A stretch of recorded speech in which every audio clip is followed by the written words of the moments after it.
Hey guys, Procrastination Gaming here, and welcome to the channel. This is going to be my preview for the Vikings vs. Lions game on Thanksgiving this week. And right now, with the Lions currently at 6-4 and the Vikings at 8-2, obviously this is a very important game. And I think the only way for the Lions to make the playoffs is going to be if the Lions win this game, because I don't think we would make the playoffs now if we don't win the division. Just because the way the rest of the NFC is winning right now, I don't think we could do it. I don't think we could make that wild card spot without at least 11 wins, and I don't think we could probably get to 11 wins without beating the Vikings. So obviously this game's pretty dang important, and I'm going to get into my prediction here. Alright, so first off in this game, I think if the Lions are going to win this game, Jarrad Davis has to have one outstanding game. Just because the way our linebackers played last week, besides Davis, pretty much everybody was struggling to tackle in the open field. I saw quite a few times Tahir Whitehead miss on tackles, and I saw other guys miss on tackles too, as well as our safeties. Glover Quinn did a good job, but Tavon Wilson was really struggling in open field tackling, as well as Nevin Lawson. So we're going to have to do a lot better job on the defense in general tackling. But I think in order for us to win this game, Jarrad Davis has to do a very good job of tackling in the open field as well as in coverage. He hasn't been great in coverage, and I know that's kind of hard for a rookie linebacker, but he is going to have to play better in coverage for us to win this game. And yeah, I think it's really important that he plays well, because we're going to need some big plays out of him, and I think we're going to need a few turnovers, and I hope he can get one. Alright, so we also have Taylor Decker here, who against Cleveland played about, I think, 30-something% of the snaps, and I think he played most of the snaps last week. But if we're going to win this game, Taylor Decker has to play very good, and he has to be able to block Everson Griffen one-on-one pretty much all game, I think. I know if Taylor Decker was 100% healthy, I think he's one of the best left tackles in the game, but I don't know what his health is like right now. I guess we will see against the Bears. I'm pretty sure he didn't have to block anybody that's nearly as good as Everson Griffen. Everson Griffen is definitely a Pro Bowl pass rusher in this league. He is definitely one of the better pass rushers in the league, and Taylor Decker is going to have to be able to block him one-on-one for most of this game. And the reason Taylor Decker is going to have to be able to block Everson Griffen one-on-one for this game is because they have a guy by the name of Danielle Hunter, who outside of Khalil Mack and probably a healthy J.J. Watt might be the best pass rusher in the league, period. Danielle Hunter has a lot of speed coming off the edge, and he also brings power to it. He can walk a very good offensive tackle into the quarterback, but he can also go right around him. And the reason Taylor Decker has to block Everson Griffen one-on-one this game is because Daniel Hunter lines up on the other side. On the other side is where we have Rick Wagner. Now, Rick Wagner has struggled quite a bit this year, especially against power speed rushers. So I do expect him to struggle blocking Daniel Hunter. There's really nobody in this league that can block Daniel Hunter one-on-one all game. I expect there usually to be a tight end lineup on that side or a running back chipping him. Because if I was the offensive coordinator, I would very rarely design a play where Daniel Hunter would be blocked by one person. I honestly don't even think Taylor Decker could block Daniel Hunter if Daniel Hunter lined up on the other side. The Vikings pass rush was a real problem when the Lions played them last time, and they caused a lot of problems with Stafford. Stafford got sacked a lot. I think he got sacked maybe 6 times that game, so that's pretty bad. We're going to have to do a very good job in pass protection this game, because I think we are going to have to put up a lot of points in this game to win it.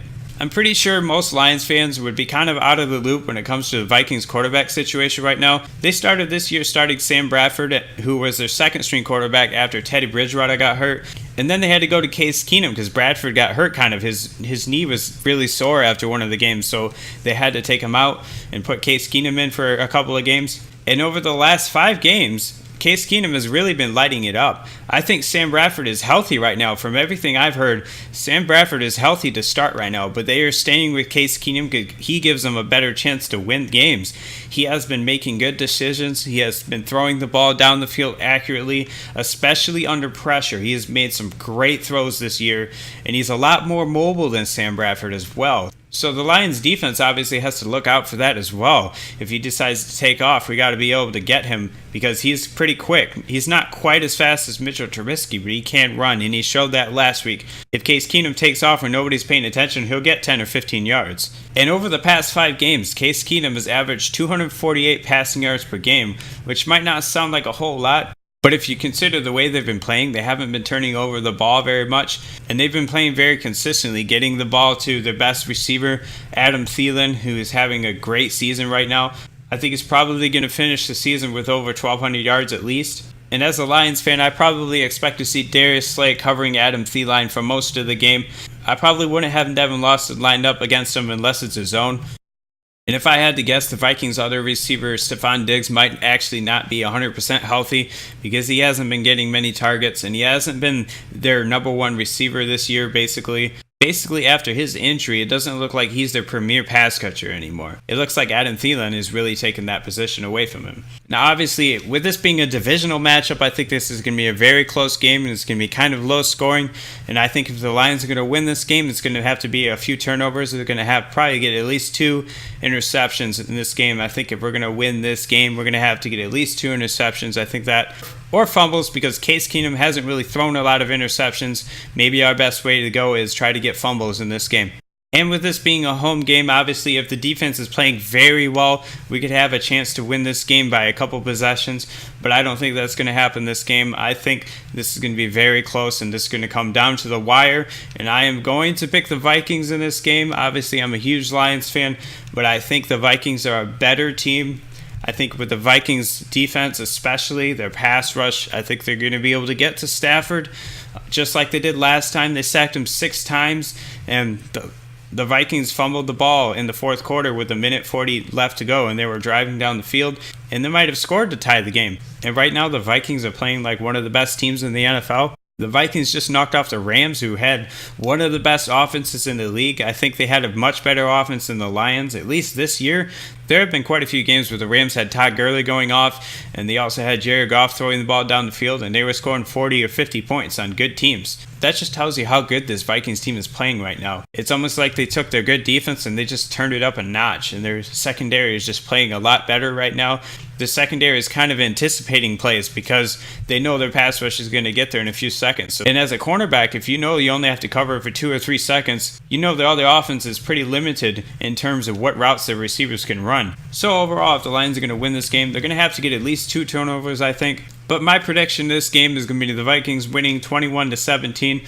I really hope the Lions can win this game because I think if we don't win this game, we're not going to make the playoffs. But I do think the Vikings are a better team, and I do think they're playing very well right now, especially. And I think the Vikings are going to be one of those teams that make it deep into the playoffs this year. And I'm sorry for all of you Lions fans that might feel kind of betrayed by me taking the Vikings in this game. When I try to make a prediction for a game, I basically look at what each team has done for the last few weeks, and I look at their games and kind of how they played in certain situations. I look at the receivers, I look at the offensive line, I look at the running backs, and obviously I look at the quarterback and their decision making, and then just luck. You have to take a little bit of luck into account, and I think overall the Lions haven't been very lucky this year. And sometimes I'll rewatch a game just to see kind of what happened. And that's kind of what I did this week. I looked back at the Lions vs. Vikings game, and I realized that the Lions did not play very good when they played against the Vikings last time. And considering how this Vikings team is playing a lot better than they were at that time, that's convincing me that the Vikings are just a better team. And there's not a whole lot you can do about that when a team is playing very well. And I think coming into this game, the Vikings have a lot of confidence. So overall in this game, I don't think the Lions are going to win. I think it's going to be very close. I think if the Lions win this game, they're going to have to throw the ball a lot, probably over 300 yards. I think Stafford should come out lighting it up. I think starting the game, the Lions should just come out and spread offense and let Stafford throw the ball all game. Probably let Stafford throw the ball 45 times because I do not think we're going to be able to run the ball very well this game. However, if we pass the ball very well, that might open some things up in the running game for the Lions. And of course, if the Lions want to win, they have to get 2 turnovers. But there you have it. I have the Vikings winning this game 21-17. That is my prediction. I hope you guys enjoy this video. Thanks for watching and have a great day.